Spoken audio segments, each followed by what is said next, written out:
गांव का एक सीधा साधा किसान था, रामू। पत्नी के देहांत के बाद उसने अकेले ही अपनी 3 बेटियों की परवरिश की। रेखा, लता और सबसे छोटी और सबसे चतुर थी मालती।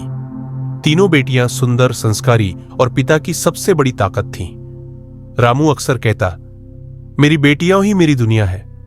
जब तक मैं जिंदा हूं, इन्हें कोई दुख नहीं होने दूंगा। मालती उम्र में छोटी थी, मगर उसकी सूझबूझ गजब की थी। वो छोटी उम्र में ही अपने घर के हालात को समझने लगी थी। एक दिन जब वे घर में चूल्हा जला रही थी, उसने देखा कि पास की झोपड़ी से एक विधवा औरत बार बार उनके घर आ रही है। बाबा, ये औरत कौन है जो हर दोपहर कुछ न कुछ मांगने आ जाती है? मालती ने संदेह भरी आंखों से पूछा। रामू ने जवाब दिया, बेटा, ये सुमित्रा है। इसके घर में कोई नहीं बचा, भूखी होती है, इसलिए कभी कभी रोटी दे देता हूं। मालती को उसका व्यवहार अच्छा नहीं लगा। बाबा, मैं नहीं जानती क्यों, लेकिन इसका आना मुझे अच्छा नहीं लगता। रेखा हंसी। मालती, तू तो हर किसी पर शक करती है। मालती बोली, नहीं दीदी, मैं बस इतना जानती हूं कि ये औरत कुछ छुपा रही है। समय बीतता गया। सुमित्रा का आना जाना बढ़ने लगा। वह धीरे धीरे रामू के आसपास अधिक समय बिताने लगी। एक दिन मालती ने देखा कि खाने में कुछ अजीब सी राख मिलाई गई है। बाबा, ये खिचड़ी अजीब लग रही है, कोई इसमें कुछ मिला गया है? रामू को यकीन नहीं हुआ। तू फिर वही बात कर रही है? मालती ने खुद ही खाना नहीं खाया, मगर पिता ने भरोसे में आकर खा लिया। धीरे धीरे रामू की तबीयत बिगड़ने लगी। अब वह अधिक थकान महसूस करता और अक्सर बीमार रहने लगा। फिर एक दिन गांव वालों की सलाह पर रामू ने सुमित्रा से शादी कर ली। मालती को यह खबर सुनकर गहरा झटका लगा। रेखा और लता ने कहा, अब तो बाबा को सहारा मिल जाएगा, मां जैसा कोई तो होगा। मालती ने धीरे से कहा, काश ये सच होता दीदी, पर मुझे डर है ये औरत अब हमारे लिए मुसीबत बन जाएगी। और वही हुआ। भाग दो, नई मां और नई मुसीबतें। शादी के बाद जैसे ही सुमित्रा घर आई, उसका व्यवहार बदल गया। वो पहले ही दिन रसोई में गई और बोली, अब ये घर मेरा है। रेखा, लता, मालती, अब से सुबह 4 बजे उठकर झाड़ू पोछा करोगी, बिना कहे कोई चीज मत छूना। मालती ने कहा, लेकिन बाबा तो कहते हैं। सुमित्रा चीखी, बाबा बाबा, अब सब कुछ मैं तय करूंगी। रामू जब शाम को थक कर घर लौटता, सुमित्रा चेहरे पर मुस्कान ओढ़कर कहती, आपकी बेटियां बहुत बिगड़ गई है, दिन भर बैठी रहती है, कुछ काम नहीं करती। रामू दुखी होकर बेटियों को डांटता, तुम लोग सुमित्रा मां की मदद क्यों नहीं करती? तीनों बहनें कुछ नहीं कहती, बस एक दूसरे का हाथ पकड़कर चुपचाप काम में लग जाती। रात को जब तीनों बहनें आंगन में बैठती, रेखा कहती, कब तक ये सहन करेंगे? लता कहती, बाबा, अब हमारी बात नहीं सुनते, वो बहुत थक चुके हैं जिंदगी से। मालती बोली, हमें कुछ करना होगा, चलो कल सुबह जंगल चलते हैं, मां की यादों को साथ लेकर। अगले दिन तीनों बहनें बिना किसी को बताए जंगल की ओर चल पड़ी। रास्ता कठिन था, लेकिन दिल में मां की याद और एक उम्मीद थी। जंगल में पहुंचकर वे एक नीम के पेड़ के नीचे बैठी। तीनों बहनें बहुत दुखी थीं, उनकी आंखें नम थीं। अचानक एक बुजुर्ग बाबा वहां प्रकट हुए, जिनकी आंखों में करुणा थी और चाल में शांति। बाबा बोले, बेटिया, तुम दुखी हो, लेकिन सच्चाई की राह पर हो। आओ, मैं तुम्हें एक रहस्य बताता हूं। तीनों ने हाथ जोड़कर प्रणाम किया। बाबा ने बताया, इस जंगल में एक अनार का पेड़ है जो भूखों को खाना देता है और थकों को आराम। लेकिन ये पेड़ उन्हीं को दिखता है जो सच्चे दिल वाले होते हैं। तीनों बहनों ने अनार के पेड़ की तलाश शुरू की और कुछ ही दूर पर उन्हें एक चमकता हुआ पेड़ दिखा। जैसे ही उन्होंने उसके पास जाकर प्रार्थना की, पेड़ से ताजे फल, रोटी और पानी की धार निकलने लगी। रेखा ने कहा, ये तो चमत्कार है। मालती बोली, ये मां की दुआ है और बाबा की सच्चाई का फल। अब वे रोज सुबह जंगल जाती, वहां खाती और थोड़ी बहुत पढ़ाई भी करती। घर लौटने पर सुमित्रा को लगता कि वे भूखी प्यासी होंगी, लेकिन वे तो ताजगी से भरी होती। एक दिन सुमित्रा ने सोचा, इन लड़कियों के पास खाना कहां से आ रहा है? वो उनके पीछे पीछे जंगल गई।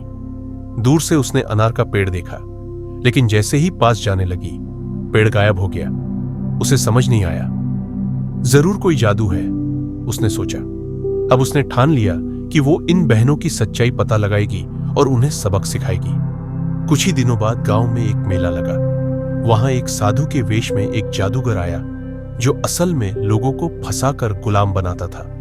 सुमित्रा उसके पास गई और बोली, मैं तुम्हें 3 लड़कियां दूंगी, बदले में मुझे बस उनका रास्ता दिखा दो। जादूगर ने मुस्कुराकर कहा, काम हो जाएगा, लेकिन कीमत लगेगी। जो मांगो, सुमित्रा ने कहा। अगले ही दिन जब तीनों बहनें जंगल जा रही थीं, जादूगर उनके सामने आया और कहा, बेटियों, क्या तुम अनार का पेड़ देखना चाहोगी जिससे सब कुछ मिल सकता है? मालती ने तुरंत पहचान लिया। आप कौन हैं? हमने तो पहले आपको कभी नहीं देखा। जादूगर हंसा, मैं तो उसी पेड़ का रक्षक हूं। अचानक धुआं उठा और तीनों बहनें बेहोश हो गईं। जब उनकी आंख खुली, वे एक अंधेरे किले में थीं। जादूगर ने कहा, अब से तुम मेरी गुलाम हो और तुम, उसने मालती की ओर इशारा किया, तुम मेरी नौकर कुतिया बनोगी। उसने मंत्र पढ़ा और मालती को कुतिया बना दिया। रेखा और लता चीखने लगी, मालती, हमारी बहन को छोड़ो। लेकिन जादूगर हंसता रहा। समय बीत गया। रेखा और लता को किले में जादूगर ने अलग अलग कमरों में बंद कर दिया था और मालती अब एक कुतिया के रूप में उसके महल की रखवाली करती थी। लेकिन उसकी आंखों में अब भी इंसानियत की झलक थी। वो अपने दिल में एक ही उम्मीद रखती थी कि एक दिन कोई ना कोई बचाने जरूर आएगा और उन्हें बचा लेगा। इधर गांव में अर्जुन नाम का लड़का रहता था। वह रेखा, लता और मालती को अपनी बहन से भी ज्यादा मानता था। वह सुमित्रा के अत्याचारों से भली भांति वाकिफ था, लेकिन सुमित्रा ने गलती से उसे मालती की असलियत बता दी थी। एक दिन अर्जुन ने सुमित्रा से पूछा, चाची, मालती दीदी कहां है? आप क्यों हर बार चुप हो जाती हैं बार बार? सुमित्रा की आंखें भर आईं। रेखा, लता और मालती को कोई उठा ले गया बेटा, जंगल से। अर्जुन की मुट्ठियां भींच गई। मैं उन्हें खोजूंगा, चाहे कुछ भी हो जाए। अर्जुन अपनी तलवार लेकर घर से निकल पड़ा। वह कई गांवों, पहाड़ों और नदियों को पार करता गया। रास्ते में उसे वही बुजुर्ग बाबा मिले जो पहले बहनों को अनार का पेड़ दिखा चुके थे।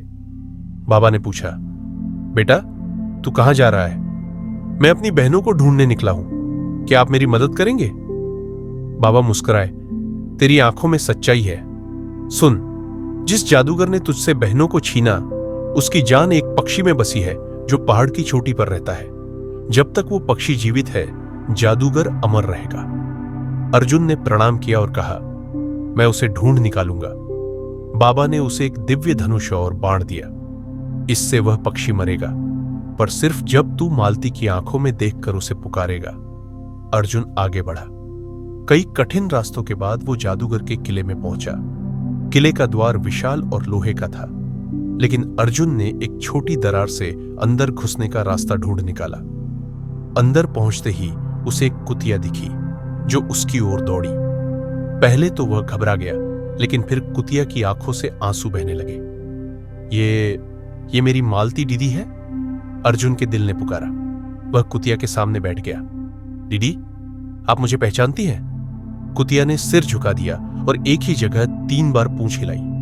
अर्जुन ने आंखें बंद की और मंत्र दोहराया जो बाबा ने सिखाया था। अचानक एक तेज प्रकाश फैला और मालती फिर से इंसान बन गई। दीदी, अर्जुन ने दौड़कर उन्हें गले लगा लिया। मालती रोते हुए बोली, भाई, तू सचमुच आ गया।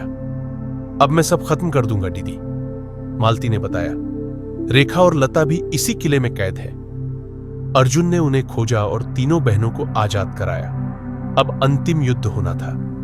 जादूगर को जैसे ही खबर मिली, वह आगबबूला हो गया। कोई मुझसे नहीं जीत सकता, वह गरजा। अर्जुन ने उसकी ओर बाण ताना और बोला, तेरी ताकत उस पक्षी में है ना? जादूगर चौंका। तू जानता है? अर्जुन ने छत की ओर देखा। वहां एक सुनहरा पिंजरा लटका था जिसमें वह पक्षी फड़फड़ा रहा था। उसने मालती की आंखों में देखा। दीदी, मुझे शक्ति दो। मालती ने आंखें बंद की और आशीर्वाद दिया। अर्जुन ने बाण छोड़ा। बाण ने पक्षी का सीना भेद दिया। जादूगर चीखता हुआ राख बन गया। किला कांप उठा, लेकिन अब खतरा टल गया था। सभी गांव वाले इकट्ठा हुए और मालती, रेखा, लता और अर्जुन को सम्मानित किया गया। रामू को जब बेटियों के जीवित होने की खबर मिली, वो दौड़ा दौड़ा आया। मालती, मेरी बच्चियां। रामू और बेटियां एक दूसरे से लिपट कर रोने लगे। सुमित्रा को गांव से बाहर निकाल दिया गया। अब अर्जुन, रेखा, लता और मालती ने मिलकर गांव में एक पाठशाला खोली, जहां वे बच्चों को सत्य, धैर्य और प्रेम का पाठ पढ़ाते थे। रामू वृद्ध हो चुके थे, लेकिन उनके चेहरे पर एक सुकून था। अंत में मालती ने कहा, सच्चाई और बहन की दुआ कभी व्यर्थ नहीं जाती। शिक्षा। यह कहानी सिखाती है कि कितना भी अंधकार हो, सच्चाई और परिवार का प्रेम अंततः जीतता है। मां की ममता, बच्चों की निष्ठा और बुराई के खिलाफ एकजुटता ही सबसे बड़ी शक्ति है। अगर इस कहानी का कोई भी पार्ट आपको अच्छा लगा तो कृपया लाइक, शेयर एंड सब्सक्राइब करना ना भूले, और हां, बेल आइकन दबाना ना भूले। जल्दी ही मिलते हैं एक और नए वीडियो में एक और नई कहानी के साथ। तब तक के लिए बाय।